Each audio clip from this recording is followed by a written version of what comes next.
the question that was asked that most of the people missed, which started me on this whole rabbit hole, was this question by one of the audience members saying, hey, there was a lot of fake news and misinformation. What has Google done to combat that? And the CEO, Sundar Pichai, stated that they were filtering fake news with their machine learning programs. And I went, wait, we're censoring? Why are we censoring? When did that decision get made? So I just started like looking at what the fake news team was all about and what their design documents were. And I found them like within 5 minutes of searching. And I just started going through and noticed that their examples that they were using to classify fake news was so close to the truth that I started to wonder whether this wasn't about fake news, but whether it was about, controlling the political narrative. I found it really quickly. And when I saw the name, I knew immediately that this was it. And the name of the program was called Machine Learning Fairness.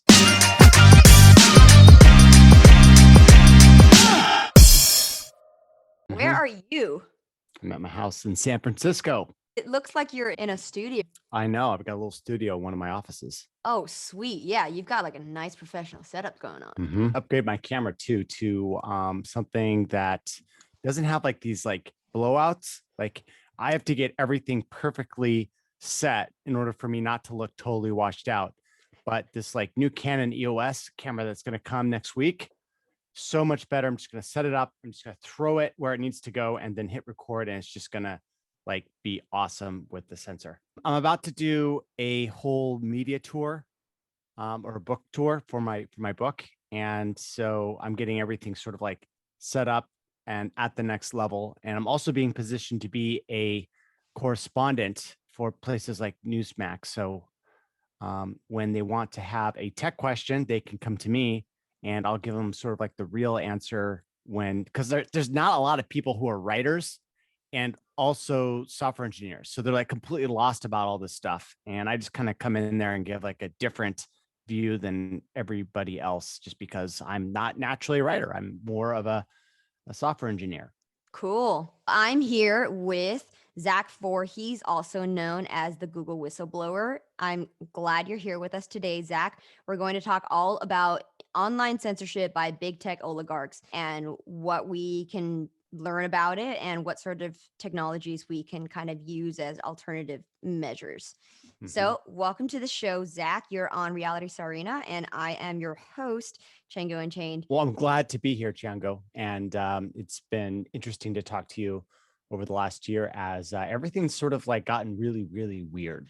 Things that you would have thought were conspiracy theories 2 years ago actually are coming true now. And I want to talk about the evidence for it. You are best known as the Google whistleblower. You were an insider at Google who provided pages of documents and all this evidence that Google internally was censoring things algorithmically. Yeah. So first off, I want to say that Google was a fantastic company to work for. And all the rumors about it were true. Massages on your birthday. They had, a huge number of gourmet cafeterias littered all over the campus. And I really enjoyed my time there. I started off with the Google Earth team, and I was taking their Google Earth product, not Google Maps. That's actually, we were located in the same building, GW5, but we were separate code bases. And my job was to take Google Earth and put it on the Audi navigation system. That's what I was hired for. And it was a fun little project. We took Google Earth that was like sort of slow and wasn't really optimized for a 600 megahertz SH4 processor.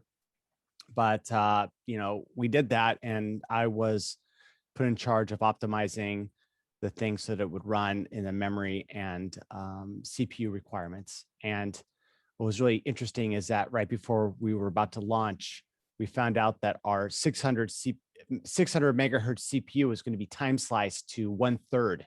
So instead of 600 megahertz, we essentially got 200 megahertz to run the whole project in. But I was able to figure out where the bottleneck was, which was in the road rendering system, and cut the time of that from like a lot of milliseconds. I think it was like 30 milliseconds down to like one. And that saved the project, got it up on the Audi navigation system. And through the course of that product launch, I was promoted twice up to senior software engineer. I left and started up my own business, which was these really cool LED turn signal gloves for cycling, because I wanted to like help the environment and like get people off of their cars and into bikes. Oh, I Um, have I have one of those LED turn signal helmets. I just got sponsored a oh bike yeah, helmet. Yeah. yeah, that helmet was a huge competitor against me, and my sales went when that helmet came Oh. out. Yeah. I also got distracted with the reality TV show called America's Greatest Makers. And then China came and copied the idea, but then Mm, they radically improved it with a less complicated version of my glove, mm, and they were selling it for about the same price that it cost me to manufacture it.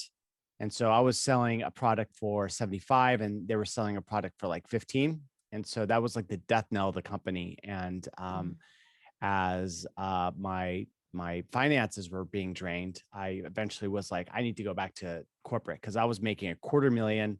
In fact, I was like, why did I even leave? Like I was making a quarter million a year, and I go and I try to do the startup, and blew all my savings. And instead of being more hireable, it turns out that people that start their own startups are actually less hireable.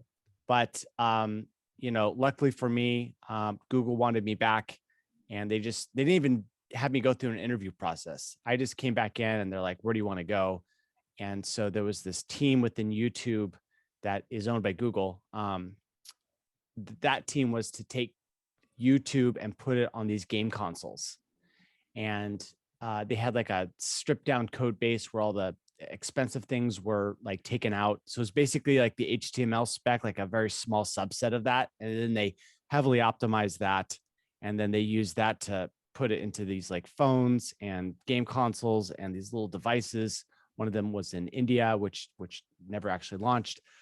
And so that was a really great fit for me. And I came back on in August of 2016 working for YouTube, and life was just really awesome. I was like, rolling in the money again, which was a really great feeling. And, not to be, wondering whether I'm going to be able to make the finances for that month. And then suddenly I was like, okay, this is great. What could possibly go wrong? And then 3 months later, August, September, yeah, October. Yeah. So 3 months later was the October election of, 2016th, right? That was 1 month before the 2016 election. yeah, like 3.5 months later, Donald Trump got elected. And at that point, I was like, man, the media is going really crazy. Like they're really flipping out about Donald Trump, and all these like leaders that I had been following on Facebook were like, sort of like saying the same line that Donald Trump was an existential threat to the United States, and we all needed to band together to like get rid of him. And And what leaders are you talking about? Are you leadership in Google? um, that, but also like technology leaders, like think about Robert Scoble. I think his first name is Robert. And he was like this technology leader, and he was like a socialite that went around and knew everyone and was all into like VR at the time, and well, really not political at all. And then all of a sudden he went like hardcore political. Like we got to stop this Trump thing from coming in. And then it happened. Trump got elected, and I remember like waking up thinking, "Oh man, like the left just lost for the first time in my lifetime." Really? Well, I mean, you could argue that Bush was a leftist just because he was. Anyways, I was like, for the first time, the left has lost, and now they got to deal with this president, and the president was calling him out, and I thought it was so freaking hilarious because I was like really apolitical at the time. I was like, whatever, it's a democratic system. Sometimes there's a surprise, and the elites just need to live with it, deal with him, and then get him out in the next 4 months. Well, it turned out that that was not going to be the case. That they weren't going to just allow Trump to be the president. And somehow, I don't know how the control structure is at Google at the very top, but somehow Google got roped into it. And the leadership at Google like sat down a week after the election and had this really infamous sort of like fireside chat where they talked about what the election meant for Google and how like populism was going to be a blip on, the history of human timescale. Whoa. And I was like, wow, this is really inappropriate for a company that is, politically neutral and has founded itself on political neutrality to suddenly be super interested in this election and getting rid of Trump and saying things about populism. Like, I've grown up where democracy is like the reason we've been invading other countries and like liberating them. And now all of a sudden the democracy goes a different way. So these elites at Google are now saying that we need to sort of like roll that back and that populism is dangerous. And I'm like, why do they hate democracy so much? And I really couldn't understand what was going on. But what really sort of made me very concerned was something that most other people missed, including the Breitbart article on the topic, which was this question And that what was was the Breitbart article on the topic? the Breitbart article on the topic was it was like reporting about this meeting that had taken place at Google, an all hands meeting, and they got like a copy of the video, so they kind of leaked it out.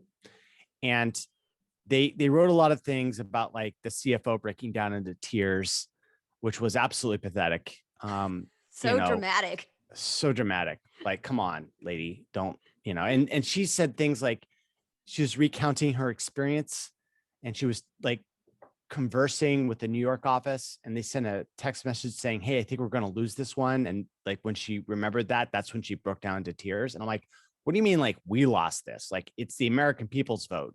There's no we as in the Google company should have anything to do with this election at all.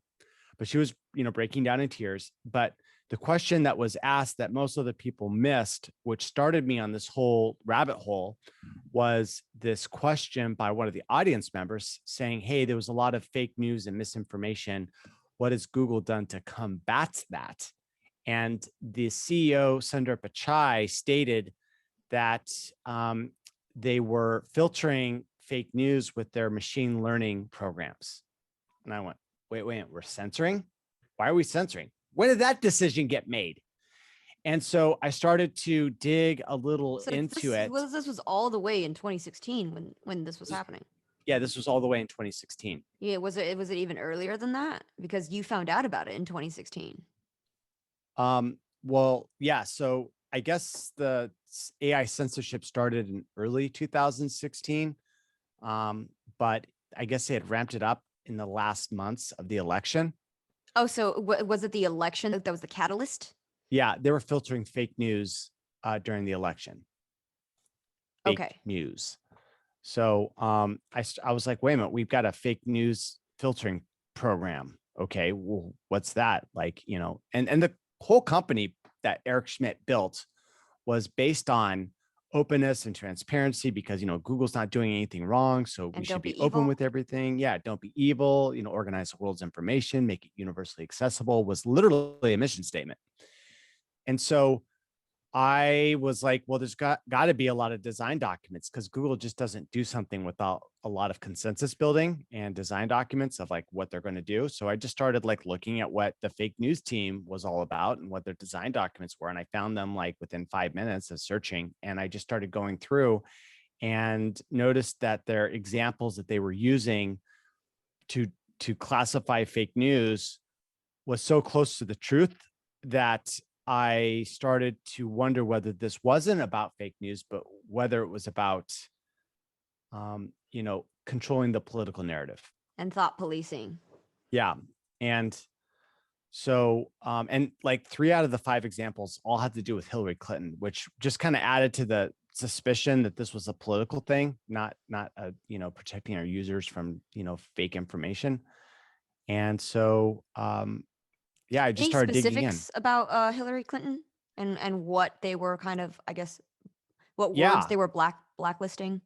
Yeah. So the fake news that they were classifying had to do with Clinton having someone assassinated. And it also had to do with her running weapons through Benghazi in order to arm ISIS. And I was like, man, I've heard a lot about this whole thing with the emails. So I think I'm going to become like an expert. And so I did. I like went down this rabbit hole and went, wow, we were arming ISIS. And We the whole were. Yeah, we were totally So doing that. so that turned out to be true? That It turned out to Hillary. be true, but here's the caveat.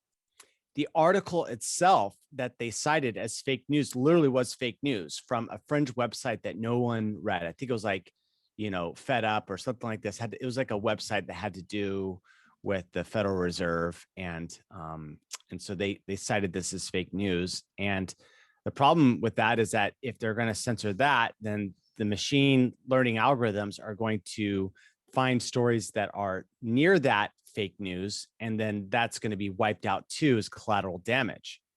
And so I started sitting there thinking, well, wait a minute, like this is very convenient that there's this website out there that no one reads that's delivering this fake news that happens to be really close to the actual story. And so I started going down further and further and further, and realizing that, yeah, they've got this whole like fake news classification system that they're building. And that if there was a fake news classification system that would identify fake news, then there would be a system there to remove it. So, Mhm. what was the name of that system? And so I dug in more, and I found it really quickly. And when I saw the name, I knew immediately that this was it. And the name of the program was called Machine Learning Fairness. And it's there to make the internet more fair, and that they're trying to eliminate systemic racism and all the other things in order to make, society a more equitable place. And was that part of the documents? Did it actually say the objective of machine learning fairness is to eradicate, quote, systemic racism and to promote, quote, equity all the way Yes, in because 2016?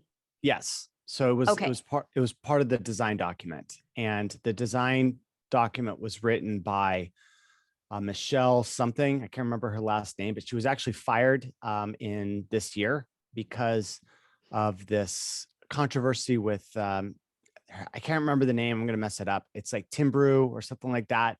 It was this it was the person that was fired by Google because she was told not to publish a paper, but she did so anyways. And then when they asked her to do a retraction, she's like responded back by, I want to like get an investigation of who's ordering this. And so they Google gave her an offer there, or no, what she said is that Google needs to identify the people who are, demanding that she do a retraction. And if Google doesn't do this, then she's going to resign. And then so Google responded saying, we accept your resignation effective immediately. And so then she's like, I just got fired. Anyways, the person after that then got fired after was this Michelle person who went into Google and then doxed a bunch of people. And so Google fired her, and it was the same. And when I saw the name, I was like, man, where did I see that name before? And then I looked, and it turned out that this woman who got fired for an ethics violation was the AI ethicist who wrote this paper on how to like lock down the entire internet and install this like totalitarian system. It's like wild. And so yeah, so it was baked in from day one as one of the goals of machine learning fairness to have this systemic critical race theory view of the world, and to push this onto the users of Google search and YouTube and Google News, Mhm. especially Google News. And so yeah, so with this sort of Marxian view of how information was, they essentially declared that their information itself was racist because that information was generated by individuals who were themselves systemically racist. And so, therefore, the entire internet had to be rebiased so that it was fair. And one of the scary things about this was it was like a question, like a FAQ. And one of the FAQ questions was, um, can objective data be algorithmically unfair? And Google's answer was yes. And the example that they used was someone searching for CEOs in image search, and Google would return mostly male images because guys are typically CEOs, in the same way that women are typically teachers. And so they said that that would be an example of algorithmically unfair search results, and that that would justify correction via product intervention. And I looked at that and I just went, oh my God, I could just see where this was going to head.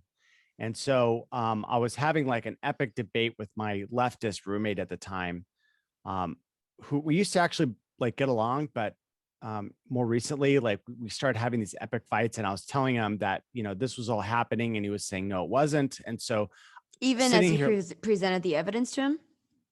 well, that was actually one of the reasons why I started downloading the evidence, is because I wanted to Oh, show him with definitive things. I literally wanted to win an argument against my roommate. So I started like just copying that just for my own sanity, because everything was like shifting so fast. And so I started like downloading this just to like prove that, hey, this is actually going on and I'm not like making this up anymore. Especially as I started to turn and I started wondering about my own sanity, because all these things that I'd grown up believing that were true were turning out to not be expressions of truth, but be expressions of power, and that they had political ramifications turns out that as the youth of the nation, we were psyoped all our lives. our entire lives. And like dominoes falling, it's like, wait a minute, is this thing true now? What about this? Right. And then um, I like one of the things I started looking at was like HIV. And I found out that there was like this doctor that, in order to disprove the HIV AIDS thing, that he like injected himself with HIV positive blood. And then I was like, well, then what happened to him after that? And then it was like, oh, he died of a heart attack 6 months later, coincidentally. And there's like this Oh, Ted Gunderson guy that was like head of the FBI in California, and he came out and said, yeah, the elites are running all they're doing drug trafficking and child trafficking. And I went, that's the reason why we can not stop any drugs, like because the elite want the drugs in society. And I started realizing, I was like, what's going on here? Like I looked at, and then I checked my work on global warming. Like I checked all the facts that went along with the global warming narrative. And as I started doing the numbers on that, like, does CO2 really cause global warming? What I came to the conclusion is that if it did contribute, it was a very minor fraction, and the whole like runaway greenhouse effect was essentially not true. And the counterexample that I came up with was, if the runaway effect was true for CO2, then it would also be true for H2O, water.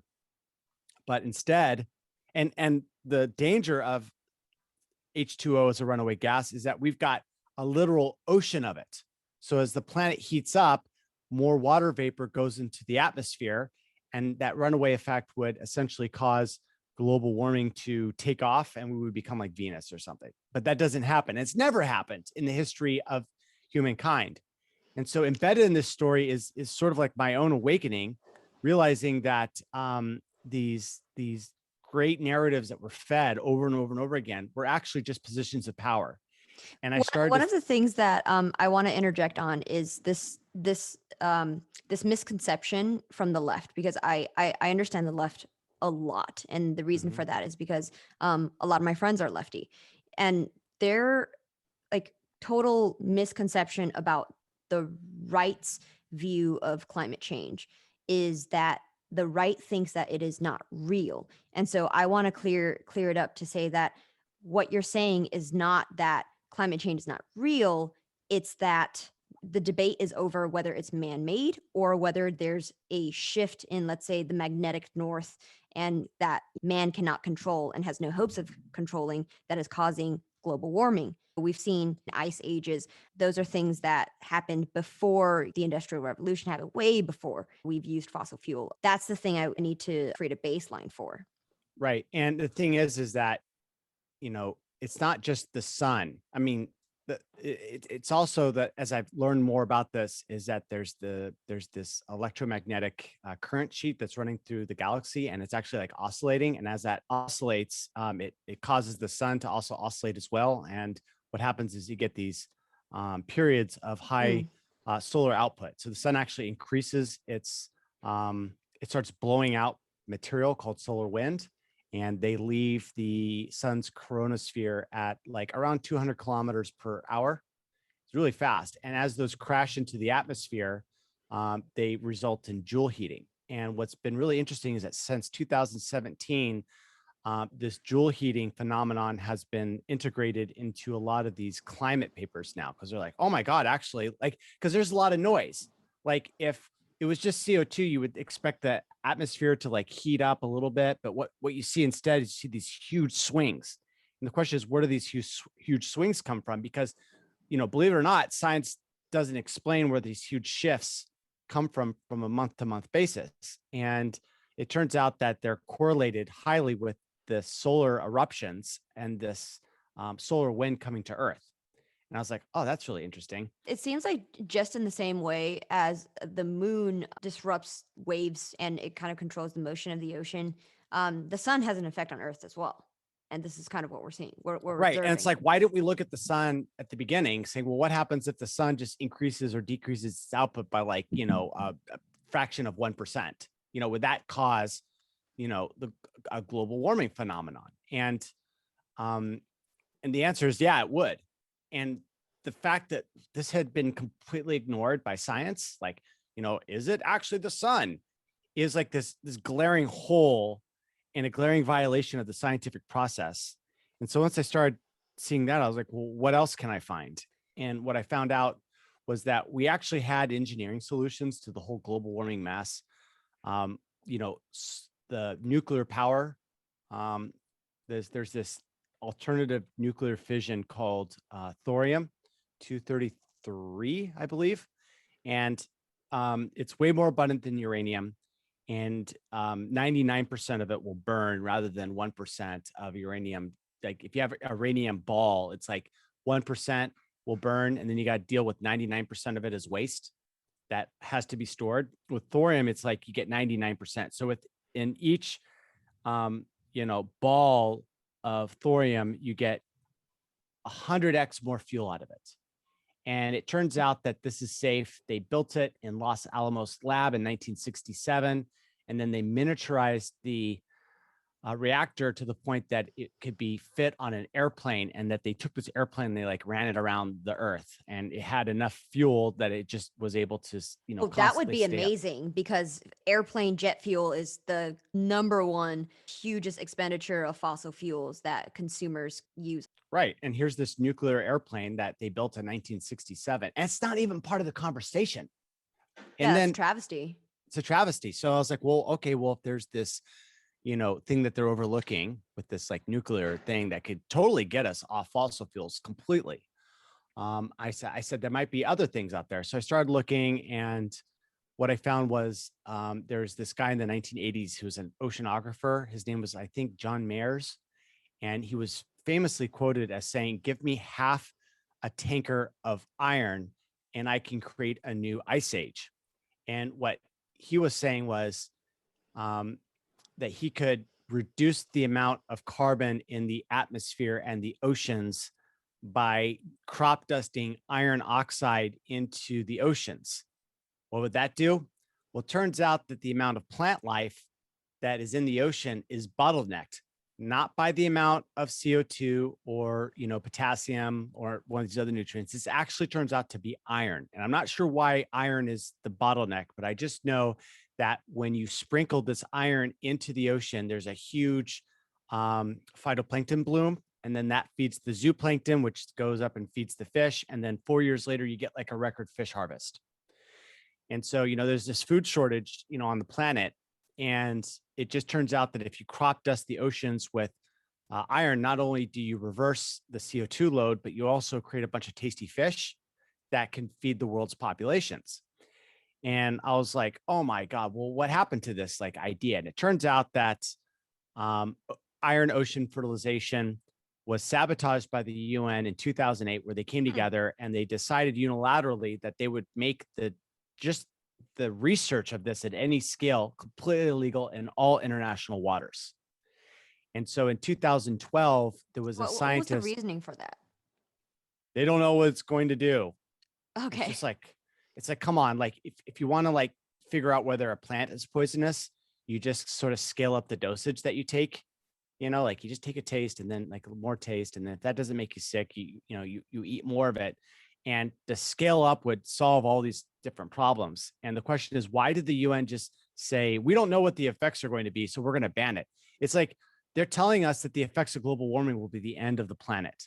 So don't you think we'd want to try this like thing that is really promising? So the UN banned it. And then 2012, there was a scientist that went rogue, and he went off the coast of Vancouver, BC, and just started dumping this iron oxide into the water. And all of these environmental magazines just started writing hit pieces about him for doing this, calling it reckless. Of course, it was fine. Of course, it created a bunch of fish, and of course, it did like lower the CO2. And the MSM just sort of buried this story because they didn't want to get in the way of their global warming alarmism. And so it was like, a lot of this stuff was unraveling for me in terms of what I thought I knew, realizing that I'd been fooled, and that there was this agenda of globalism, and that they were using all these different Trojan horses to basically mind fuck everyone into, having a religious like guilt.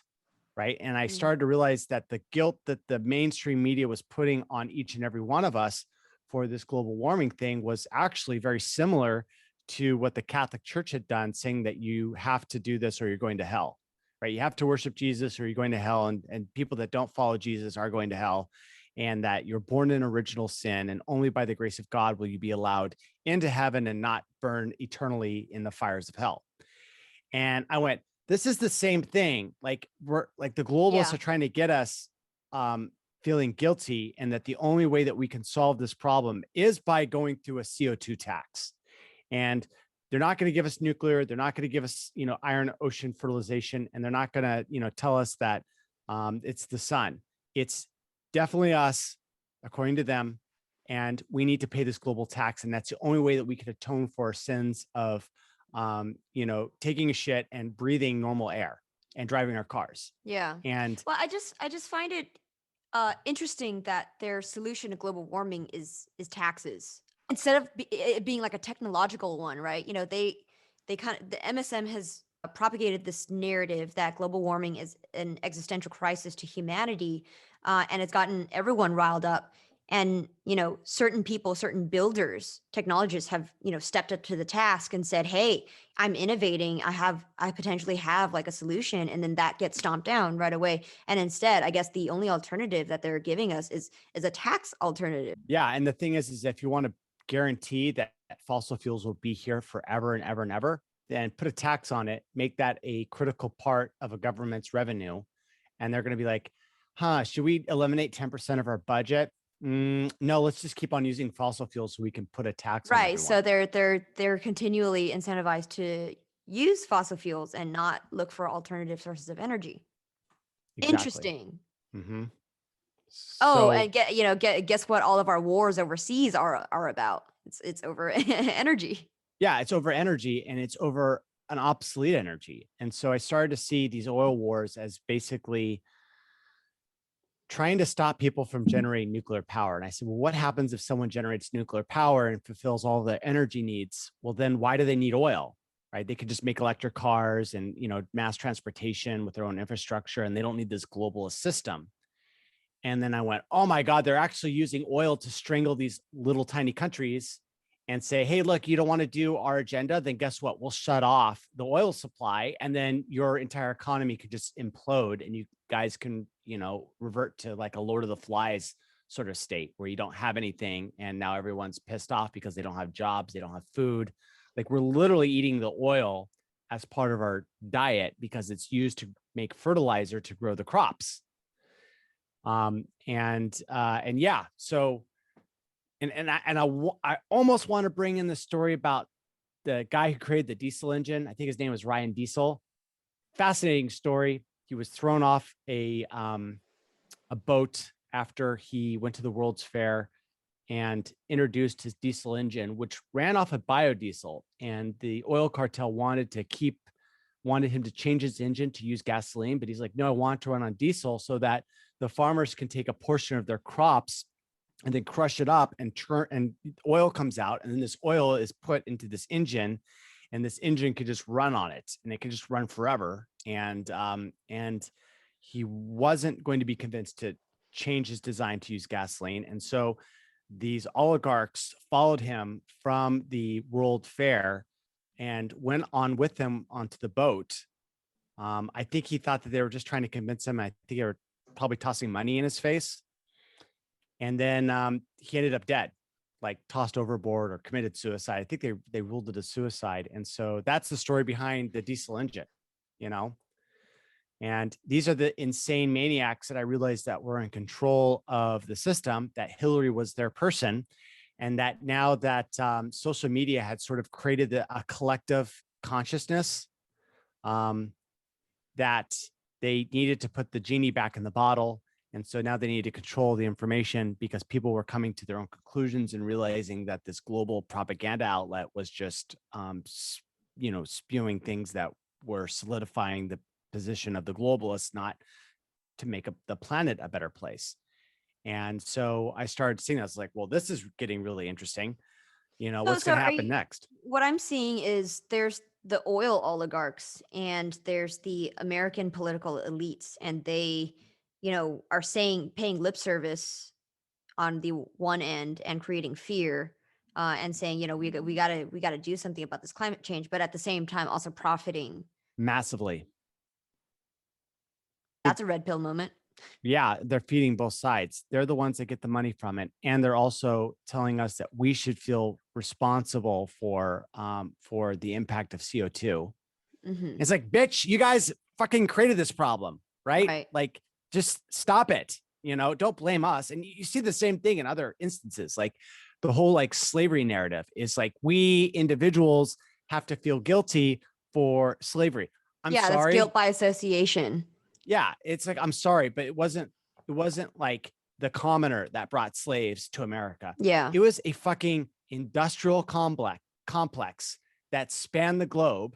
And if you want to talk about who's responsible for the slavery problem, talk about the oligarchs and talk about the descendants of Rome and the British Empire and their association with that network. And I will call them out all the time. But what's really weird is that these leftists get mad at me because I direct my anger at the oligarchs, where they feel that the battle should be fought between the individual commoners themselves. And I'm sorry, like the commoners Right. are subjects. They're not the drivers of history. Well, it benefits oligarchs to divide and conquer, such that the the common man cannot unite and create a force so powerful that it can overpower the few. So the war is fought over the hearts and minds of individuals so as to divide and conquer, which is why mainstream media is such a powerful tool of the political establishment. What do your leftist friends think when you tell them that? It's very difficult because if your baseline is to say that people who are more conservative or libertarian leaning don't necessarily care about certain peoples who are, have been historically marginalized. If you're not like an ally, then you're considered intolerant, right? So it's very difficult to introduce rational thinking to that kind of argument. What we are seeing at a grand level, at least in the United States and Western discourse, is that there's kind of like a battle between the female dominance hierarchy and a male dominance hierarchy. And when I say that, I don't mean like, patriarchal versus matriarchal forms of governance. I'm talking about the way males and females socialize, right? So in a male social dominance hierarchy, it's more merit based. You decide who your leader is based on who's like the strongest, fastest, smartest, whatever. In the female hierarchy, it's more of like a soft social consensus. And if you kind of do not agree with what the group has formed a consensus on, then you're liable to be like cut out from the group. What we're kind of seeing with the left is it's more dominated by this like female social dominance hierarchy, Mm-hmm. where, there's kind of a social consensus formed around like what's acceptable and what's not. And if you try to apply something that is in conflict with what's been, socially accepted as like right and wrong, you're not going to really make it. It's hard to kind of discuss in those terms because there's so much indoctrination that it's like very, very hard to break people out of the matrix, so to speak. Yeah, I have to wonder whether it has something to do with like raising children and you don't like favor like a child, as a mother, you tend to like make sure that everyone gets their fair shot at everything. And so I feel that like equity is something that kind of originates on a natural level from taking care of children. And Yeah. that essentially what we're doing is we're taking this caretaker role and then we're metamorphosizing it into an economic system, which Right, which is it's not appropriate for something of such a scale, in terms of like governing entire nations. If you're trying to create equal opportunity and outcome for all of your beloved children, it's fine at the family level, but mhm, at the scale of a nation, it becomes evil. yeah, it doesn't work very well, Right. especially when, certain characteristics of, are not allowed to be talked about. Like, are there differences in, between different people and between different races? Well, that's, not allowed. And so what happens is that when we don't have that conversation and that's not allowed, then what happens is that all of the differences between different races become a product of systemic racism rather than a natural distribution, which exists everywhere, Right. right? Like, you know, the like we don't go and say, well, why are there, why is there a dominance of a certain race within football and basketball, right? Like we could just say, well, black people are better at basketball, right? And that's not, hateful or racist. It's basically just like a standard fact, and I think that most people would agree with that. And so, Yeah, I, um, I would say that sports, right? It's dominated by the most athletic of us, and so that was kind of like a meritocratic system. If any of my Asian friends try to compete in the NBA, they're just out immediately. Like I mean, I can't throw a ball to save my life. It's not where where you're good at. yeah, you might So look like Fauci during the baseball. I did not see that, but I can picture it. It looks very pathetic. It was like off by like 30 degrees. You should see Wow, it. It's amazing. Yeah, it's amazing. the droplets. Did you see the Freedom Tunes episode with Fauci? Um, I Do you watch haven't. Freedom No, Tunes? Okay, I do. Yeah, I do. it was hilarious, and you should watch it. Tim Pool did the voiceover for that. Anyway, Was it a recent episode? yeah, it was a recent episode. I'll have to check it out. They pop up on my video service that I haven't announced yet. Okay. Uh, and I do want to talk about before we get off the show. But you know, so I did this whole thing with Google. I found their evil secret designs. I created cache of documents, and then I gave it to the media. And the media that I decided to give it to is Project Veritas. Probably many of your listeners already know the story. So I'll just sort of leave No. it at that. Let's You let don't think let's so? do let's Okay. do a review. Okay. So Google had all their evil plans. I started to realize that the narratives that we had been told were positions of power, not truth. I realized that Google was designing documents that would essentially capture the American opinion and basically meddle in elections. And also, once I started finding out other documents, including their blacklists, I saw that they were blacklisting terms like the Eighth Amendment to the Constitution of Ireland, which is almost the exact verbatim quote. And I saw it because they were trying to like put their fingers on the scale with the abortion referendum, which is very inappropriate for a global institution like that to be meddling on these elections. But that's what they were. And at the same time that they were doing this and implementing the censorship, they were also in Congress explaining that they didn't have any political bias at all. And I'm like, why are they lying so hard? Because just me as a full-time engineer with access to their internal search engine could just go and type in blacklist and find literally a blacklist under the file name blacklist for YouTube. And so I realized that it had the appearance of creating a coup on the American public. And so After this was revealed, why were there no ramifications to the people who swore under oath, who should have been indicted for perjury? they should have been indicted for perjury. And my expectation, because I thought that the system still worked a little bit at the time, was that like once I had this like hardcore evidence that they were committing perjury, then there would be like investigations and that they would be fined because it was such a blatant like lying that they did. But nothing actually ever happened. No one got brought to justice. They Mm. never got, prosecuted for perjury. And so, Rules for thee, but not for me. exactly, So exactly. it's only the citizens, the normal everyday guys who have to follow those rules. But if you have Google levels of wealth, you can lie under oath and say anything and get away with anything. You can do whatever you want. It's with impunity, you know? Get away with murder, literally. Yeah. Yeah, we've seen the chain of, people who've suicided themselves in the back of the head twice. And people like John McAfee, Yeah. he committed suicide while in jail, but he left a suicide note, so it's totally legit. Was it an Yeah. electronic signature? Yeah, exactly. Right. And the media is ridiculous. They're saying that John McAfee like suicided, despite the fact that he had a tattoo saying Whacked. whacked, and that he had a message saying that he would never commit suicide. He posted that to Twitter, and that if he ever got killed, it was because he got, whacked. And, I saw your tweet about how he got those 31 terabytes of data, which was he kind of infiltrated the government by donating laptops to them. And then he downloaded his own spyware on it and he collected all of their everything that happened on those laptops. yeah, I mean, he's basically like a Rick Sanchez from Rick and Morty, like a living embody of that. To be And fair, you have to have a really high IQ to understand Rick and Morty. yeah, exactly. Which, by the way, the last episode was just freaking amazing. Season 5, episode 2. Oh, have you seen it? I have not. Oh my God, it's so good. Okay, I'm gonna watch he, it. they keep on, he makes a decoy family so that if someone tries to kill him, they'll kill the decoy family first. Oh my But goodness.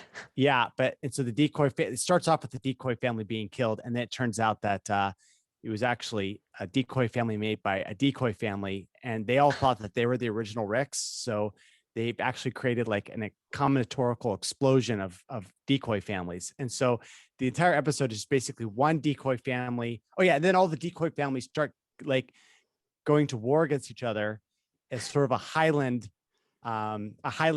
sort of, theme. Anyways, you got to see it. It's one of the best Rick and Morty's I've ever watched. Season 5, episode 2. So I had all this information. I wanted to get it out. I realized that the propaganda mouthpieces like the New York Times or the Washington Post would more likely turn me into Google than actually do the story justice. And so I was like, well, the only people that are really, calling Google out right now in a major way, that's a big publication. So if you were to take like a Venn diagram and be like, well, what's a big organization and what's one that calls out Google? And the best choice that I had at that time was Breitbart News.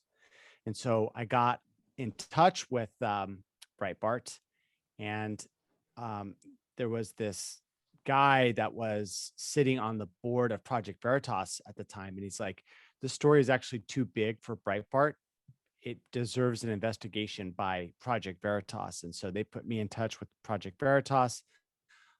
They were interested in the story. So they sent out a handler to sort of manage that information from me into the organization. And the guy that they sent out, like, I was like having trust issues at the time, but it turns out that he was like knowledgeable and had his own awakening process. And so it was, we became friends. He earned my trust. And then I just gave him all the information.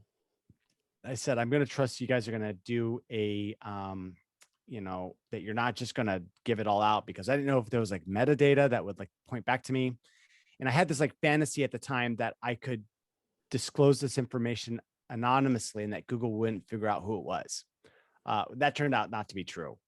And so I gave this information out to them. And then instead of them like, doing an undercover sting, they just like, there's actually a mutiny within Project Veritas that people don't really know about. And the people that tried to take over the organization had brought on my handler.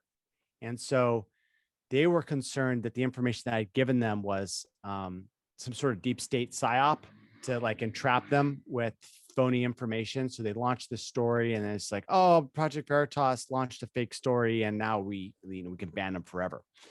And so, so they actually just sort of dropped the story for a year and a half. And so, Google kept on getting, worse and worse and worse. And what And year was this?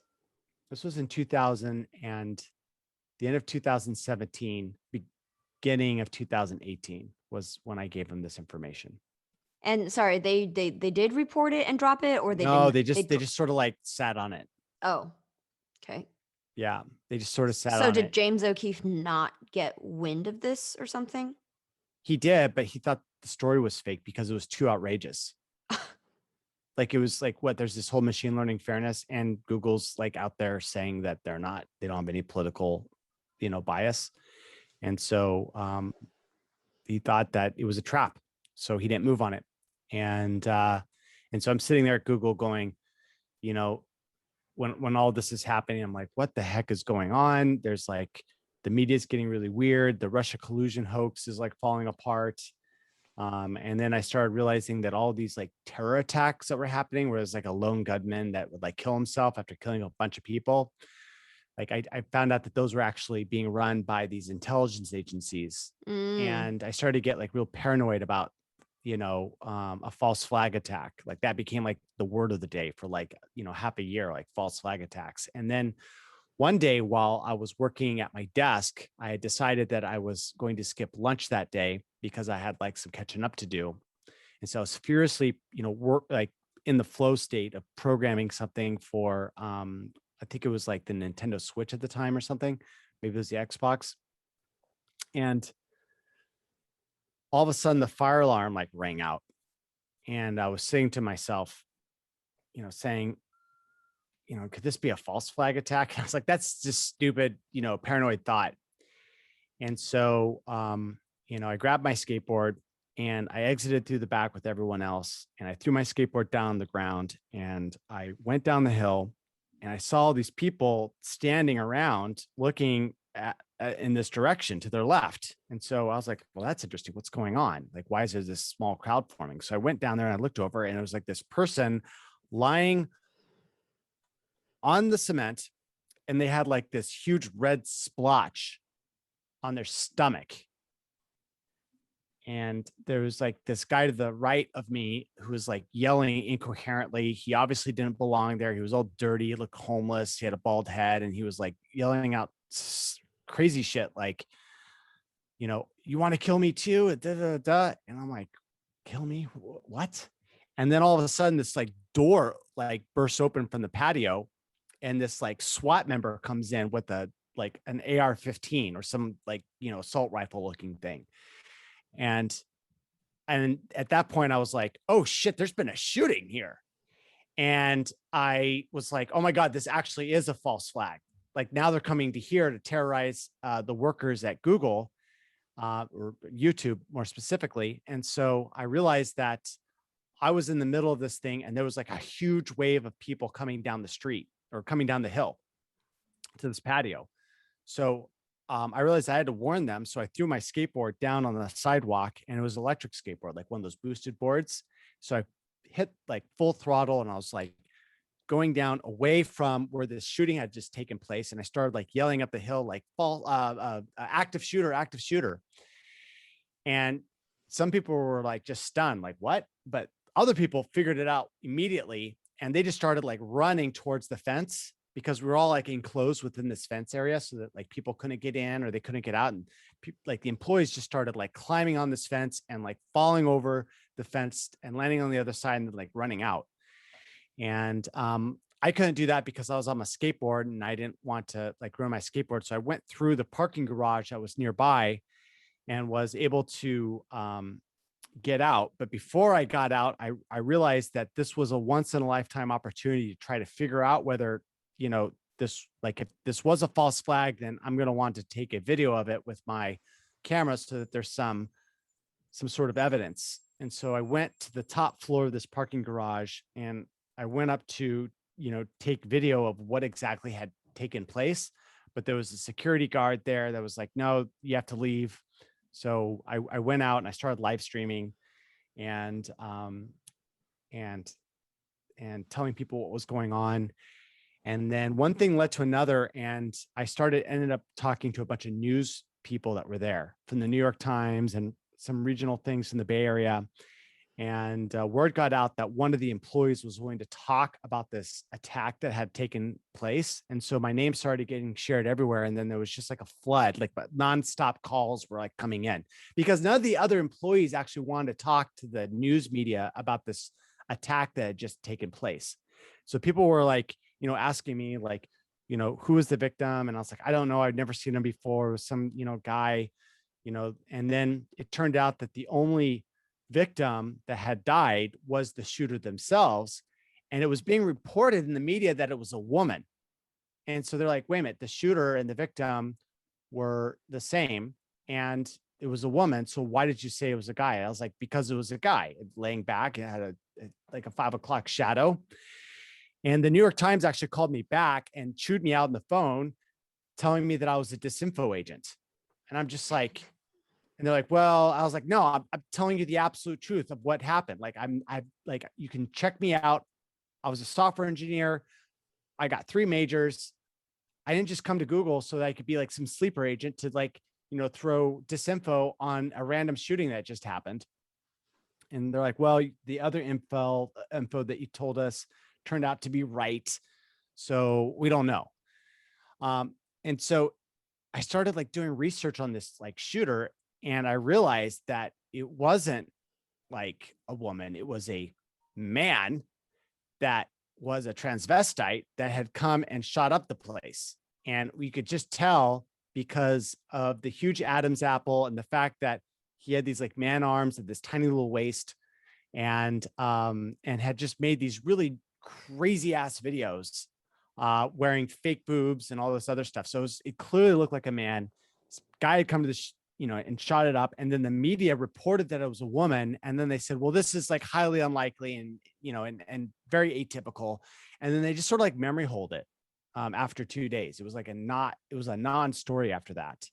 And so for me, it was like it was really shook me up because I was supposed to be in that location when that shooting took place.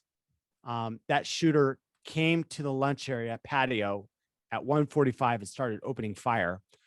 I always go and get lunch right at the end of the when they serve it, um, because um, you know that's when I like to eat lunch. And wow, 1:45, I should have been there, but I decided to skip lunch that day, and it just turned out that this person came there to open up fire. And so I started asking myself, it's like, should I be dead right now? Like, would I have been caught up in that fire? Because my coworker ended up dodging bullets. Like he was sitting there by a window eating lunch, and then all of a sudden, like the window just shattered. And then he ran out and left. And so he like had taken off the rest of the week just because he was so shooken up. And then I was like, well, who are the people that got shot? Because there was 4 people that ended up taking some sort of like bullet to like the ankle and like whatever. And they got a little bit injured. And so they were recovering at the Mark Zuckerberg hospital. And so, but there wasn't any names about who they were, and no one was identifying like, oh, it was like Sally in like the sales department or something. Like no one knew who these people were. So I was like, well, I'm just going to go down to Mark Zuckerberg hospital with my friend, and we're going to have like a bag of flowers and like a get well soon card and it's like some balloons, and try to figure out like who this person is. So I went down there, and like we met some nurses, and they had me wait for like a half hour. And the doctor came, he's like, oh, that's really kind of you. I'm like, yeah, we want them to like get better, but we don't know what name to put down on the card. Like, who's the name? And they're like, oh, we're not releasing that information. So I never found out who it was. No one knew who these people were that got injured. And if anyone knows who they were, you should let me know at twitter.com/perpetual maniac, because I'd like to like put this thing to rest of whether these people that were actually injured were actually real or not, what the extent of this mass shooting was, because I haven't figured it out yet. So anyways, I'm shooken up. This mass shooting has just happened. Um, the censorship keeps on getting worse. A year passes until April of 2019, and now there's like waves of censorship happening, and all these people are getting kicked off. And Oh yeah, at you this mean point, the deplatforming wave and the ban wave on yeah, everywhere, there was Reddit, one. Twitter. There was like a tiny one in March, and then a large one in April, and then another large one in May. And at that point, I was like, Like I dreaded getting up and going to work every day. I didn't like to be part of this machine. I was paranoid that they would figure out that a lot of their data had been exfiltrated because they've got monitoring systems everywhere, but for some reason they weren't coming after me. And so I had this like, I felt I had this like expiration date where at any point they could figure out that through reviewing the logs automatically with their AI systems, that they would be like, oh, Zach happened to look at all these really sensitive documents. And so we're going to ask him some questions and, take a look at his laptop. Gosh, that sounds And like you were living in Orwellian 1984. Chango, it was so bad. It was like every single day. It was like the dread. I felt like I was literally destroying America by being part of this machine. And so at this point, I was like, I can't deal with this anymore. Like my mental state is deteriorating. Um, I feel spiritually depleted. And it started coming out with my coworkers as because there was, there's a little bit of bullying that happens sometimes with smarter people, especially when you have a boss that, you know, um, like I'm very strongly opinionated. And so I started having fights with some of my coworkers. And I just realized that I needed to get out of this situation. Um, and so I decided that Project Veritas or not, I was just going to leave. And so I went and I told my boss during a one-on-one that because we were saying like the agenda for the next month. And so I said, you know what? I just don't want to be here anymore. Everything that Google stands for now is just horrible and it's destroying America and they're ripping it apart and they're in violation of their own mission statement to organize the world's information and make it universally accessible and useful. Mm-hmm. Now they're the largest censor on the planet. Now they're engaging in a digital book burning, the likes we have never seen. And I just don't want to be a part of it anymore. So I'm going to resign in a week and it'll be effective at the end of June. And so, That was 2019. yeah, that was June of 2019. It was like the second week of June. So I would say like June 7th ish. And so on around June 14th, I was sitting at home typing out my resignation letter when I got this like call out of the blue. And it was Joe Halderman, the one of the executives at Project Veritas, saying, "Hey, Zach, we got this like transcript. We want you to like review it." And so they gave me this transcript, and lo and behold, they had done a sting operation, and they had caught that one of their AI directors from Google, Jen Janai, on record saying that Google had to, that Google only something the size of Google could stop the next Trump situation in 2020, presumably. And so they'd literally got someone saying that Google was going to be used as a tool to stop this populist reelection of Trump. And so they wanted to combine that with the documents that I had given to come out with this news story. And they asked me whether they could release everything. And at the time I was like, no, like, it'll come back to me. And I don't want to reveal myself because I want to give, Google the chance to fix themselves. Like I still thought that the good people inside would be able to reverse all this thing.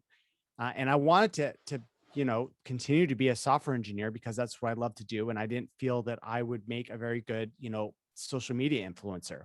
So I shied away from that. So I did agree to come to New York and, basically say what I saw Google doing, which was to rig the whole narrative to control elections and, the populations around the planet. And I said that, with the lights out and a dark circle over my face, and then my voice changed. It was like all anonymous and sounding like a robot.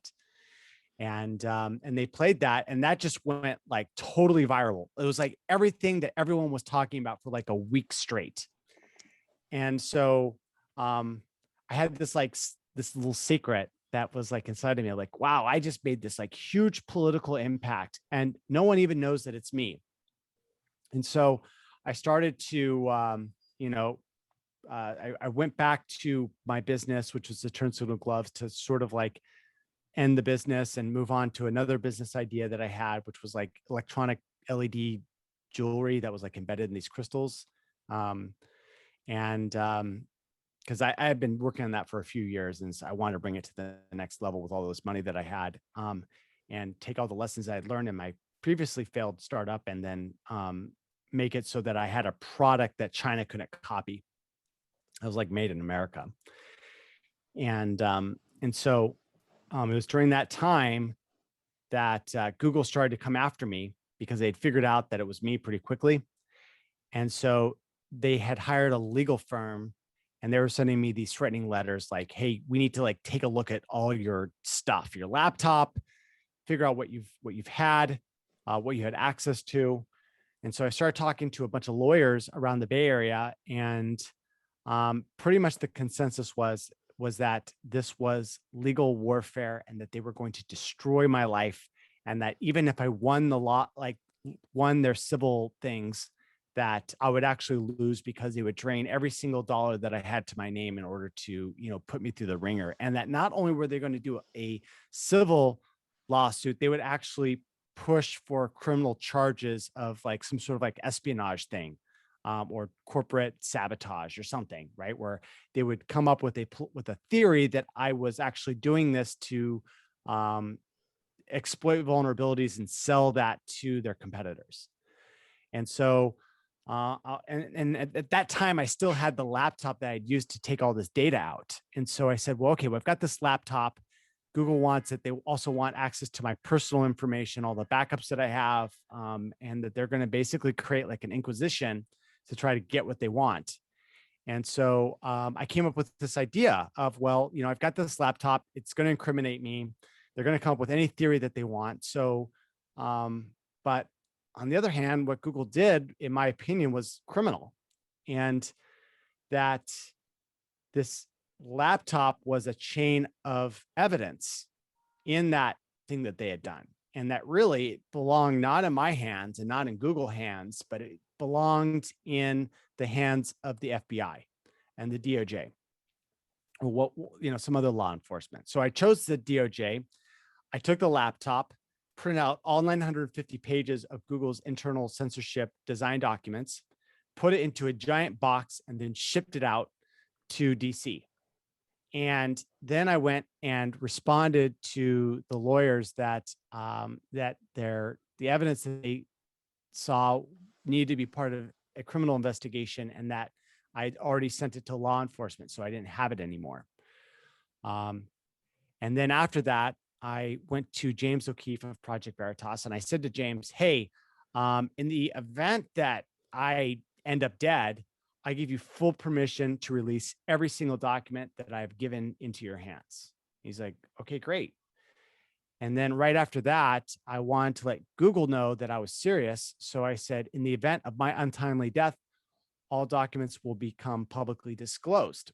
I put that on Twitter.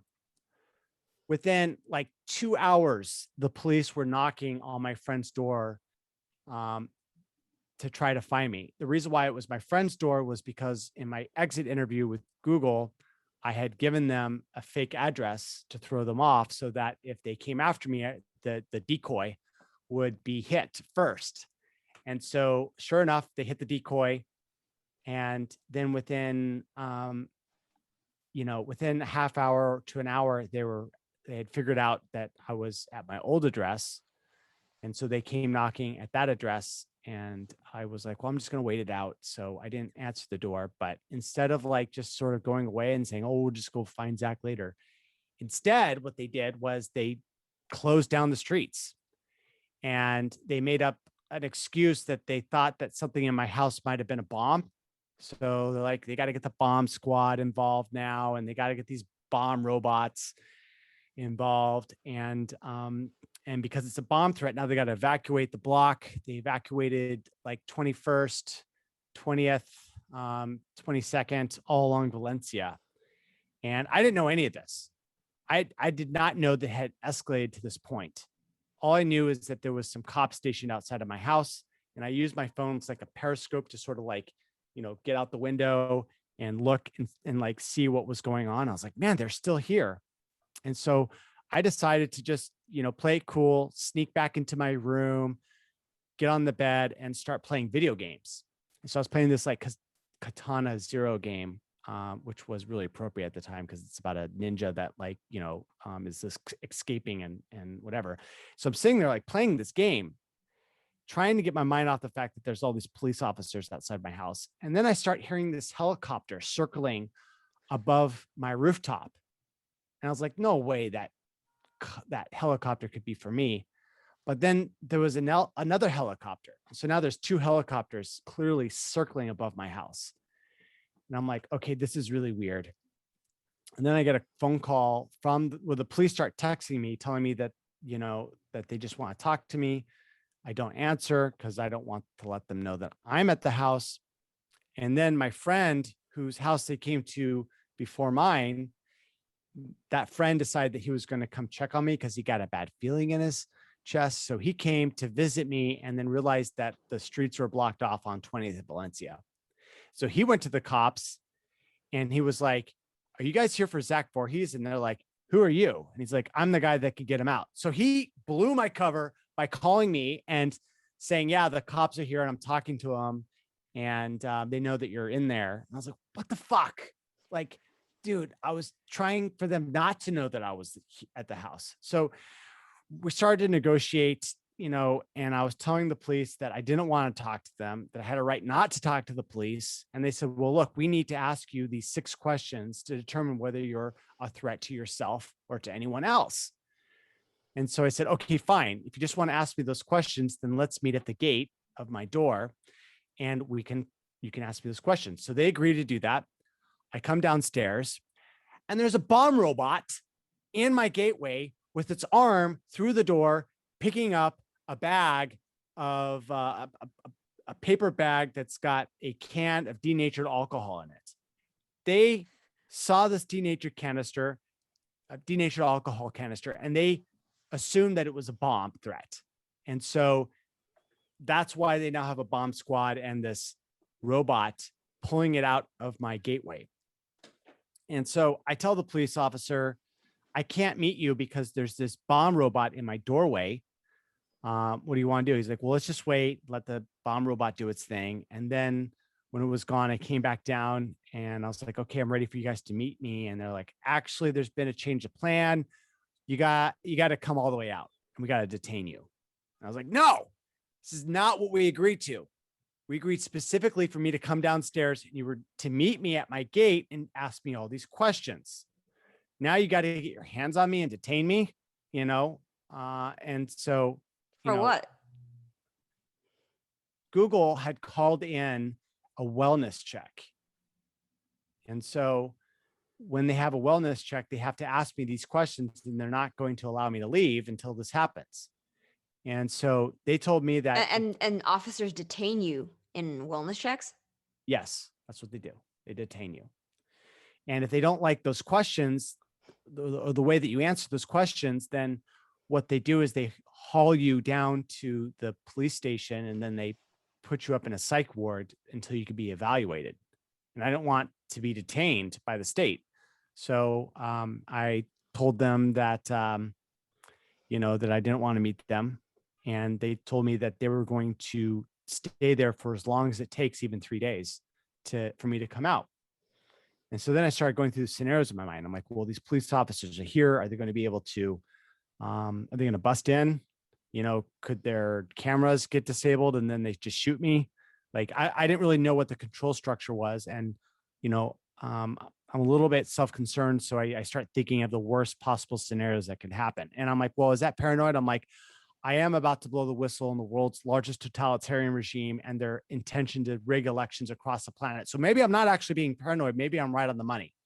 So I realized, well, hey, if they're gonna ask me a bunch of questions, then maybe it's a better idea for me to come outside. And if anything were to any funny business were to happen, then there would be all these people recording them doing it. And then good luck trying to suppress all that, 20 people simultaneously uploading a video of a police shootout with an unarmed, person. And so I decided that, hey, going out there and meeting them was probably the least worst decision I could make at that time. And so I did that. I came out, they detained me. They had me put my hands up behind my back. And then as I rounded this corner, they jumped out and grabbed me by surprise. And then, you know, grabbed me by the hands, brought me out. And then they asked me all these questions like, do you have any intentions of harming yourself or harming anyone else? Should you be on any medication right now that you're not? Are you on any drugs, etc.? And, I gave the honest answer to all that, like, no, no, no, no, no. And they're like, well, why would Google call in this wellness check on you? And that's when I went, aha, I knew that it was Google. And now that had confirmed it. And I said, yeah, I do know why they would call this wellness check. It's a political hack job because I mailed all of their incriminating evidence to the Department of Justice. The cop said, really? Do you have any proof of this? And I said, in fact, I do. And I brought out my phone and I showed them a picture of the letter that I had written to the DOJ. And they were like, okay, we got it. Like, this is a political thing. And everything immediately de-escalated. They started joking around. I started asking questions like, what is the best cop show on TV? Is it CSI? Is it Cops? And they're like, no, it's Reno 911. Yeah. Yeah. Yeah, And it is. yeah, that was the most realistic. Like, it was scary how realistic it was. And I was like, really? And it was like the SWAT team, the FBI, the local police, the bomb squad, they all agreed that Reno 911 was the only accurate cop show on network television. So that was surprising and funny. And but the next day I had decided that I had enough of San Francisco. So I jumped on a plane and I went to Washington, D.C. In a safe house provided by someone else under their name.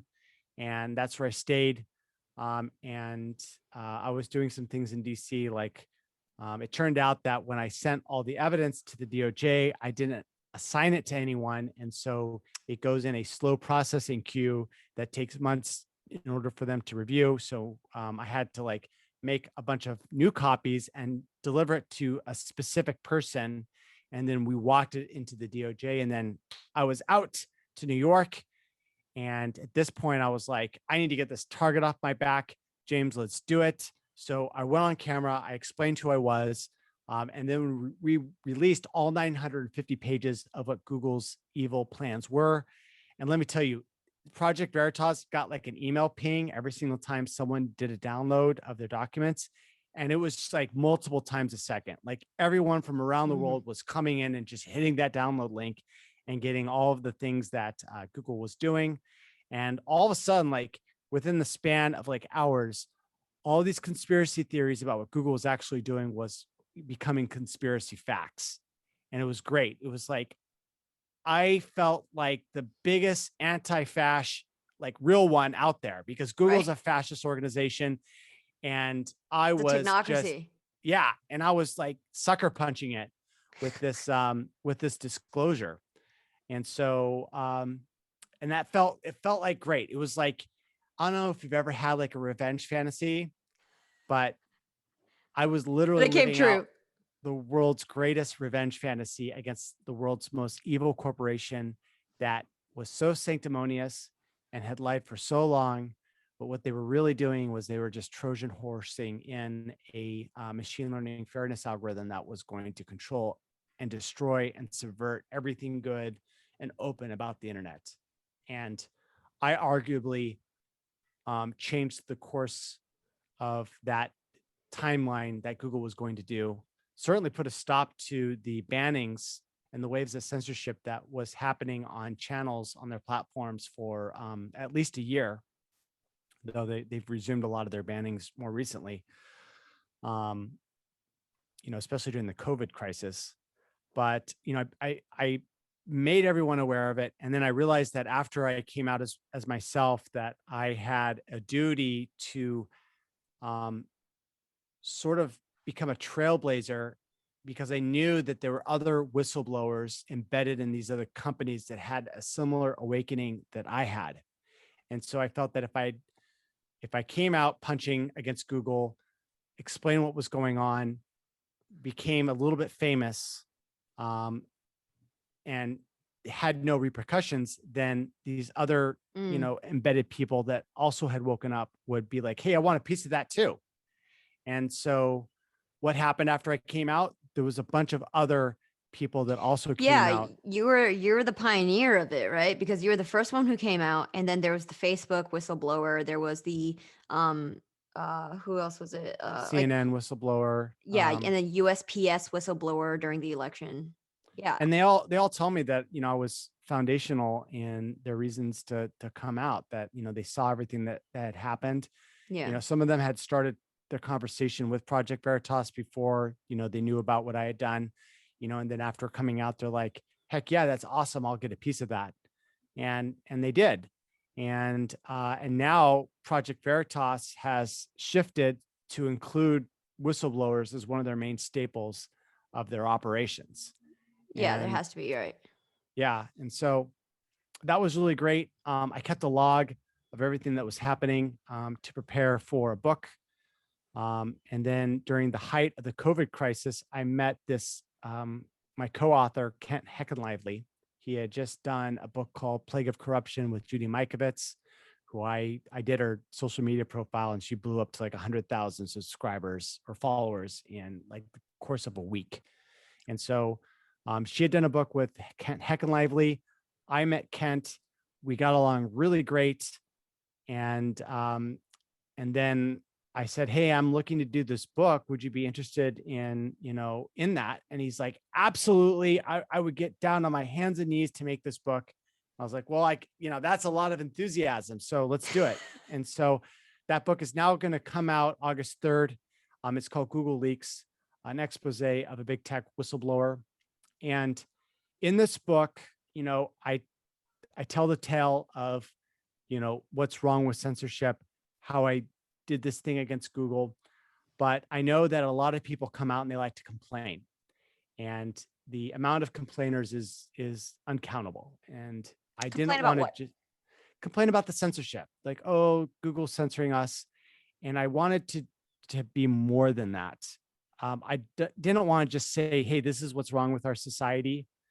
I also want to show in this book how to defeat the censorship. And Yeah, and it's really be a the simple solution. concept. You don't Be just the complain solution. and be useless. And the concept of defeating censorship is really simple. And it comes down to just one word. And that word is aggregation. It turns out that aggregation defeats censorship. Because look, the amount of companies that are doing this censorship are actually a minority. Yeah, Unfortunately, they've captured most of the market. But Rumble's not doing the same censorship that Google is. BitChute's not doing the same censorship. And so the chances that someone with a good opinion is censored everywhere is actually very low. They exist somewhere on some platform. And what we need is a piece of technology that goes and finds all these people and then scans their channels and finds new video content and then recombines it on one single website. And the last chapter of my book is explaining that I'm making this, and that when my book launches, this website will come out. And it's going to come out on August 3rd. And so there's a beta test out now. I don't want to tell your audience what it is because there's an embargo. But if you want, I can tell you what the website is, and then we can get a reaction of what you think of this website live on camera. What do you think? Do you want to do it right now? sure. You should Okay. go ahead and share screens. I'm not going to share a screen. I don't want you to share a screen. I'm just going to give you the website Okay. on your thing. So check out your Telegram. And I want you to click it, and I want you to look at it, and then we're going to get your opinion on what it is. Okay. Wait, so can I name the website? No, don't say what the Okay. website is because then I can't keep it a secret. Okay, okay. All right. It looks like an alternative YouTube. Yeah. Nice. Oh yeah, it's all the content that I follow on YouTube anyway.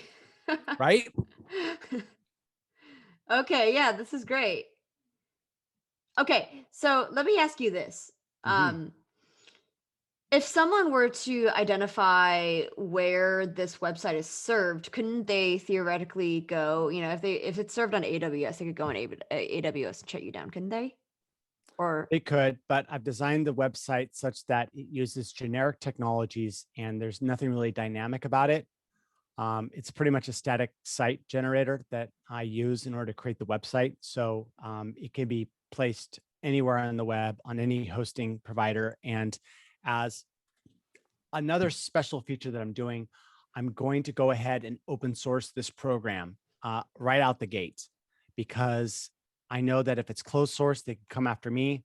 But what I want to do is I want to give this out there for everyone to use. And if someone doesn't like my choices of channels that I include on this website, then go ahead, fork the code, create your own inclusion list, and then you can use that to use this. And I want this done like this so that other people in other countries, like let's say India or one of the other free countries, can be like, we've got our own collection of influencers, so we're going to create our own inclusion list, and it's going to scan all these different platforms and bring them in. And so I really want this to be a software package that has a global reach, that there's copies of it in all these different countries. And then once this idea gets out, that aggregation defeats censorship, then the oligarchs are going to basically be like, well, do we shut down the internet? And I don't think they're going to be able to yeah, shut down the right. internet. I think there's too much pushback, because really the only way that they can do this is the fact that they've made this argument that they own Google and they can do whatever they want. But now that people have woken up and went, wow, Google's really evil, we don't want this to spread like a cancer. And so the idea that they're going to shut down the entire internet to stop something like, I almost said the name, but this video aggregation service is really low. And so I think that this is going to give us another shot at preserving the narrative. Obviously, not everyone's on there. Some people truly do have toxic opinions. And if someone wants to say, well, you should include this person, my response is like, if you don't like my choice, take a copy of the website and host it yourself, and you can do whatever you want. And so that's the solution. And It is. mhm, Well, your line of thinking is actually exactly in line with a couple of builders in the cryptocurrency ecosystem that I've been working with and have been in touch with since it was like early 2018. A lot of people in blockchain were thinking, oh, how do we utilize this technology to create uncensorable versions of the web? And so mhm, what we have right now is we have a a base layer. I've explained it to you over Telegram. It's called Handshake. And mhm, what it is an uncensorable domain name. And then people are building additional layers on top of it to create like a distributed server infrastructure and distributed storage network that's completely peer to peer. So it's like you could think of it as like a BitTorrent on top of a decentralized name layer.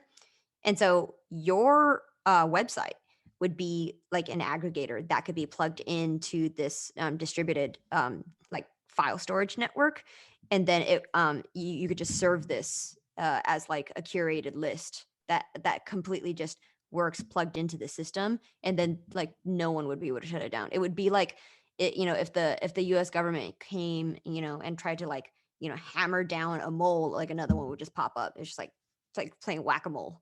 that's It's like, exactly it. And the yeah. amount of data for something like that is actually really small. Like it's just a text file with links to the content that's out there.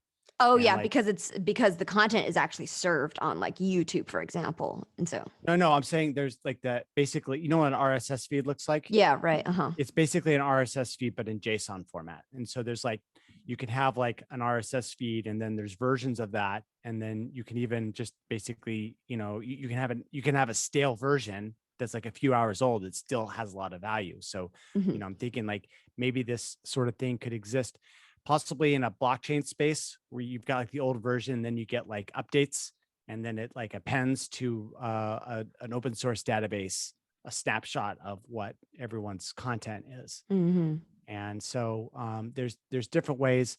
You know, I need to figure out exactly how they're going to censor me.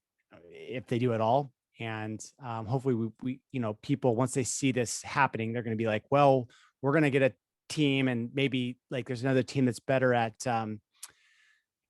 raising money and executing faster. Because even though I consider myself one of the elite programmers out there, like there's a special kind of person that's able to raise money and and is a lot more agreeable than I am. And for what my hope is to be able to push this out there and just prove the concept, and then just let the market iterate on this and come out with a better version in the next few years, and push this out there into the internet. So very exciting stuff. And I do want to plug my book. The book is called Google Leaks, Whistleblowers Expose, Big Tech Censorship. You can find it online at googleleaksbook.com. Just look at it there. You can hit the button. It's at pre-order right now on amazon.com under the same name. And we're getting the pre-orders now because I want to get this as a bestseller, because if I get it higher, and if people help me get it higher, then a lot of magical doors open. More stores will carry it. It goes on to the New York Times bestseller list. And right now it's really important because the timing of this book coincides with this antitrust legislation that's going through. And I was actually really surprised at how good this antitrust is. It was made by a bunch of corrupt Democrats. And so I was like really pessimistic, and someone asked me to do an analysis, and I went into this bill, expecting to be completely disappointed. But what I actually found out is that it seems to be a bipartisan effort to take down big tech and prevent them from taking over the American system. And these antitrust bills going through are going to actually do that exact same thing. And so in the mix of all the stuff that's happening, this book is going to come out there and give a lot of the ideological support necessary and factual support necessary for this legislation to go through quickly and effectively. And we really need it for a free and open society to be preserved in America. And if we don't pass this stuff, then Google and Amazon and Facebook are just going to continue their totalitarian takeover of the American system. And really, it's we've got to stop this. And so, my book's coming out on Amazon. It gives you the details of how this operation unfolded, how I was able to get all this information out there, and the scary parts of literally how Google designed these algorithms, which was they designed the algorithms for censorship based upon what Trump was doing and the fights that he had. And when he had like fights with James Comey, they literally designed their news clustering algorithms so that they could keep on boosting these stories, these anti-Trump stories, to the top of the list. And so I find it interesting that the news cycle keeps, homing in on the same thing and not actually reporting other stuff that's also relevant in the world. Me in particular, I'm of Taiwanese descent. And so I have family there, and I really understand what's happening in Taiwan, and how, China is just egregiously making big moves to basically try and do a hostile takeover. Right now in Taiwan, they're currently implementing a war of attrition with Taiwan. The citizens are like lacking necessary medication, things that they depend on from the United States and China for because they import it, they don't manufacture it in like domestically. And so, China has told the US, say, hey, stop sending the medication. wow. Okay. And China stopped, China's like, okay, we're going to stop sending the medication. And so now, Taiwan's aging population is not getting the necessary necessities that they need, the necessary necessities they need. They're not getting what they need. And so that's currently what's going on. And there's just not a peep of this in the American news cycle. No one knows, no one cares. And this is just getting more egregious, right? And now with this current administration, because we know the leaks about the Hunter Biden laptop leaks, and so we could kind of infer what is going on there and why China is feeling more and more comfortable making these egregious moves. With just knowing that the United States is not going to step in and mediate. Are they not going to? I keep on getting like mixed messages. I hear that they're not, and then I hear that they are. What's the deal? Is does does Taiwan have a shot, or is China just going to take it over like they did with Hong Kong? Yeah, I'm not that optimistic, unfortunately. We know that in the Obama administration, they kind of, set the groundwork for, moving all manufacturing over to China's domestically. And so making the world reliant on China's manufacturing. And during that time, there was a conflict. So I got this information from China Uncensored, watching a Tim Pool show, Mm-hmm. which is there was a conflict in Southeast Asia. I think it was the Philippines, and that was a territory that was protected by the United States. And this was during the Obama administration. There was, Chinese troops occupying that area, and everybody else was, China said we're gonna move out. And, everyone else, the United States says we're gonna move out. Everyone did move out except for China. China just stayed, and then there was no retaliation. There were no consequences for China having done that. And so what that did to signal to the world, especially to the Asian region, was that, oh, okay, we better align ourselves with China because they are clearly the like stronger superpower that's going to have more influence in the future, and the United States is not going to do shit about it, and not push back, right? And so that's kind of what's happening right now, which is why China is feeling much more comfortable, just like inching ever closer into Taiwan's territory. Chinese fighter pilots have gone across the Meridian Line, and so yeah, Taiwanese citizens know this. And China has just been doing dry runs of taking over Taiwan, of just like dropping in and like doing a takeover for You years. mean they drop in, they do a takeover, and then they get out of there? They routinely practice invading Taiwan. Ugh. Oh man, it's So bad. that's where we are at, right? To my disappointment, the American news cycle doesn't even touch this. This is Yeah, relevant. And they just keep honing in on, oh, Orange Man bad. I mean, it's funny because we've got this whole global internet system, but we seem to have siloed ourselves in what's happening with America. Yeah. And as I talk to all these other people around the world, um, there are really interesting stories about what's going on, and they mirror what's happening in the United States, which is that there's censorship everywhere, and there's like this totalitarian takeover, and the media is trying to goad them into accepting refugees that don't belong in that country. It's like over and over and over and over. Yeah. Even in Japan, they're trying to like get like immigration. And it's just like they're a freaking island. Why do they need to immigrate a bunch of people that aren't like them into their country that will just destroy their country? Like the United States is currently being destroyed by Yeah. an influx of, Yeah. I mean, they're basically creating a caste system in the United States. Yes. And that doesn't need to be exported anywhere else in the world. It's a terrible idea, and it destroys everyone involved. It destroys like when we did it to the Indians, we genocided the Indians, right? And it's like it's funny with the history of immigration just destroying population after population. It's mind blowing that it's still accepted by the intellectual community as something that's good.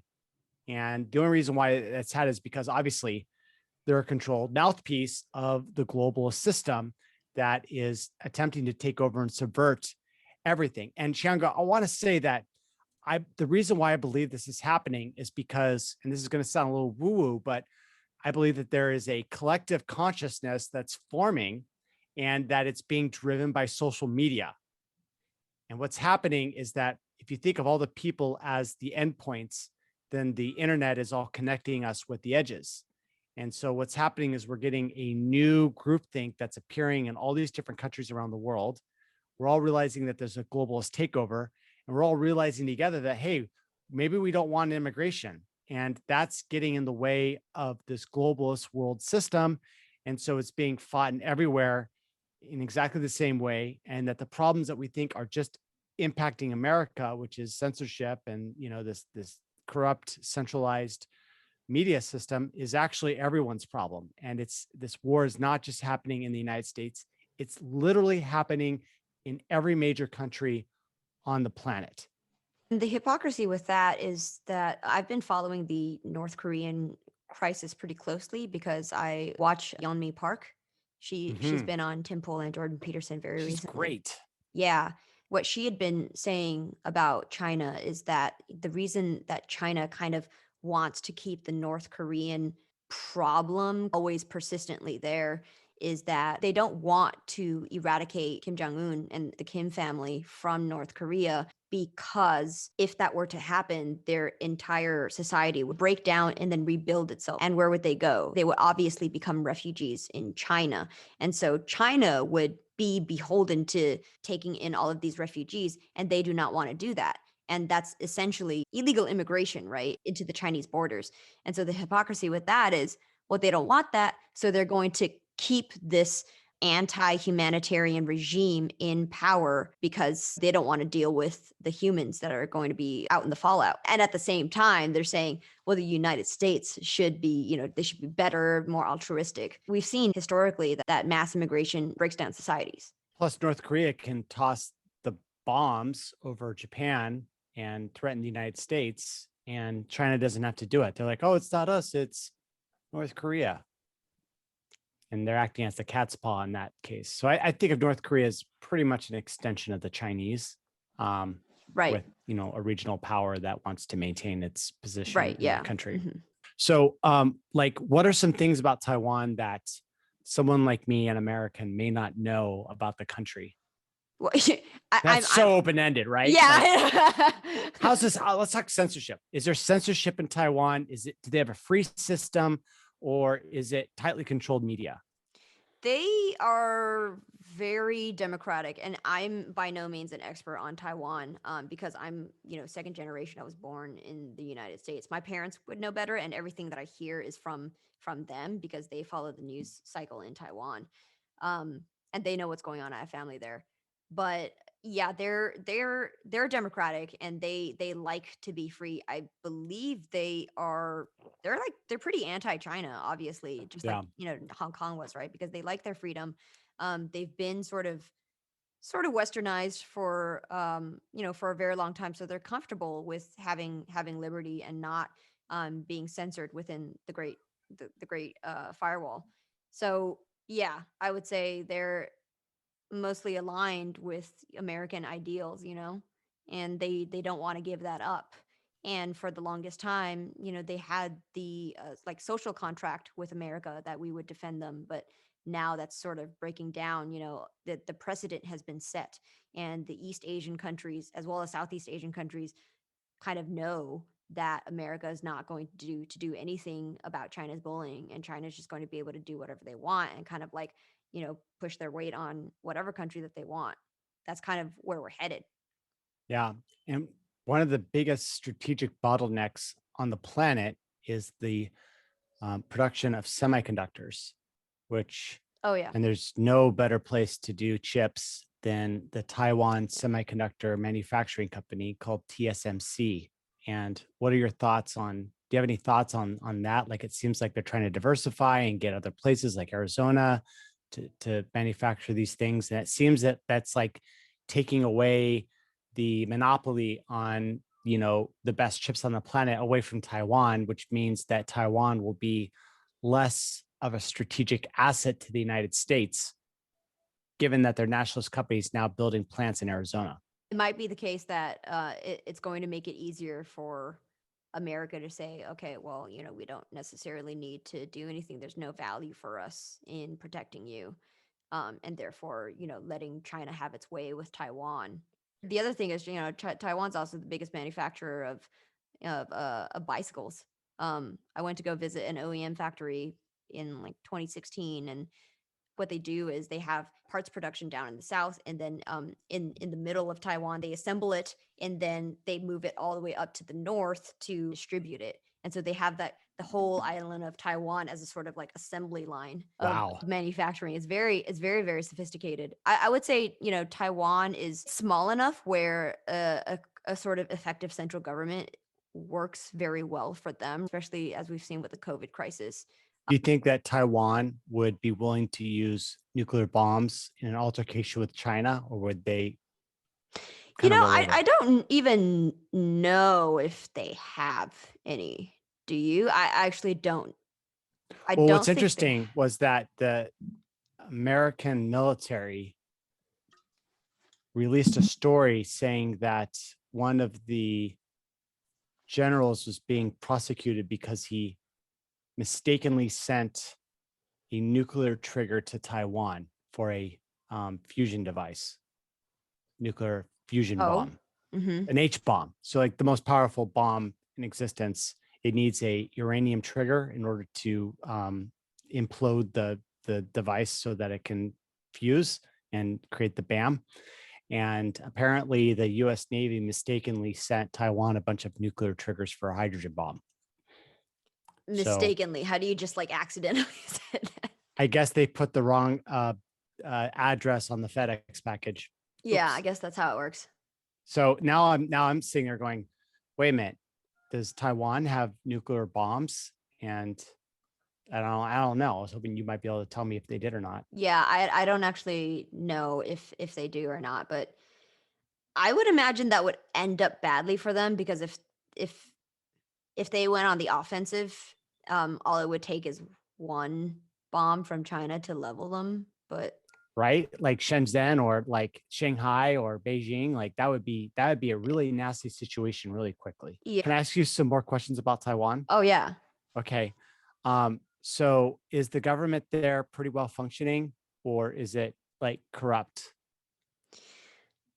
You know, I really don't know enough about the politics in Taiwan to be able to say. And the only information that I really have, because I only started paying attention a year and a half ago when I was following like the early COVID news as it was breaking in December, was that, you know, the Taiwanese president is a viral she's an epidemiologist, and she was listening in on the WeChat conversations from the doctors as they were talking about their observations, right? And so she knew very early on that this was going to be a huge crisis.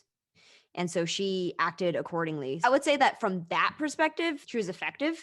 But in terms of governing Taiwan, I don't really know, you know, because I haven't actually lived there extensively. I've visited maybe like 5 times.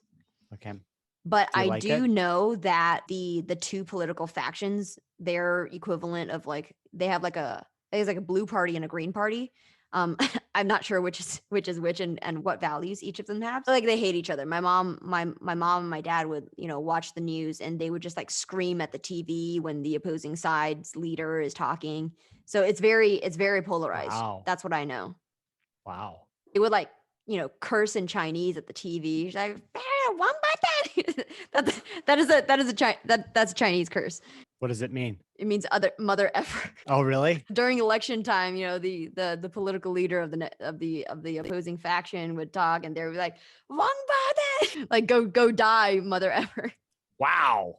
They're like very heated. So I know that they are a democratic nation, but it's very very highly polarized ever since like the 90s. Ever since what happened in the 90s that caused them to split? From my perspective, it had always been that way. Interesting. Interesting. So you've lived here your entire life then in the Yeah, United yeah, States, pretty yeah. I much? was born and raised in the United States. Yeah, Gotcha. California. California, California. Yeah, Yeah. yeah. It's so bad here. It's tent city now. Oh And the homeless yeah, population is getting worse. Did you know they spend $100,000 per homeless person, but all the money's captured by corrupt organizations that are of feeding from the course. taxpayer trough? It's Yeah, so of bad. course, of course. Yeah. So, you know, where do you think a carbon tax would go? You know, like 90% of it would go also to the pockets of politicians, whatever. Yeah, it just goes into the trough and it's unaccountable. And then they'll get into arguments like, oh, this person pays this carbon tax, but this other person's not paying the same carbon tax. So they're getting subsidized. Yeah. And they'll start, it's just eventually, like, I wonder whether um they're just I wonder if communism really is inevitable. Like when I look back at the old communist systems, they seem to have a lot of death. And I think that part of that To is the tune of because like tens of billions of death. millions, like Millions. there's 100 million people that have died Oh, because okay. of communism. And I think it's about 70 million Chinese by their own government during peacetime. And there's really horrible stories. Like you ever hear like the bloom of 1,000 flowers or something like that? And basically, the Chinese Communist government came out and said, hey, look, we know that people are very upset about us. So we're not afraid of any criticism. So let's let everyone just tell us what they think about the government. So all these people came out and started saying, we don't like what they're doing. And this person's corrupt. And the Chinese party is corrupt and blah, blah, blah. And they said, oh, thank you very much. And they put every single person on a list that was Yeah. criticizing the government, and they got them at the middle of the night and then killed them in horrendous ways that echoed atrocities that have been done in the history of China. Like there was one ruler, some emperor, like buried like 1,000 people like in a pit and just buried them alive. And so the Chinese Communist Party like like basically times it by like 35, so like 35,000 people that they just buried alive in a mass pit. And you have these like really, like if they weren't so horrible they would be funny, like levels of evil. But the new communist systems don't seem to be killing that many people anymore, and so it seems like it's evolving. And if you look at communism, like what is communism really? It's centralization of control. And as the future goes forward, I start realizing that the the people that are running these tech companies are going to have an unassailable dominant position, because this AI is going to be able to fuel innovation in a way that we haven't seen before. And then instead of like trying to defeat everyone else, they'll just grow to be such giant mammoths of innovation that there will be, it won't even be possible to compete against them. Right. And we're already there. Like one of the big things for me was like, well, I'll know that the singularity is near when code is able to start programming. And just Mm. yesterday, there was that line is now being crossed by Microsoft and the release of a project on GitHub. And it's the code is literally writing code now. And you should check out my tweet. I talk about it. It's called Copilot. It's basically you type in what you want the function to do, and then it inserts a snippet of what it thinks that you're trying to do. And it's Oh, geez. crazy. And they're learning how to code right now. And it's still an alpha test. I'm like, well, what's it going to look like in beta and then in the final release? So we're at the cusp, and we're going to head for a bunch of disruption. Chiango, it's so good to meet you. So good to meet you, Zach. And thank you so much for coming on this podcast. I'm so glad you came and talked. What Zach and I are doing in October is Zach is going to be a keynote speaker at our conference. It's going to be the Decentralized Web Summit. And so that's happening in October. And if you're in the United States, you should absolutely come to the conference. It's going to be a blast. Zach's going to be there. We're going to hear him speak. A lot of other technologists, people in the blockchain industry, people like myself who are crypto anarchists, are going to be there talking about all of the technologies that are going to be available for you to use in the coming years to subvert the big tech oligarchy.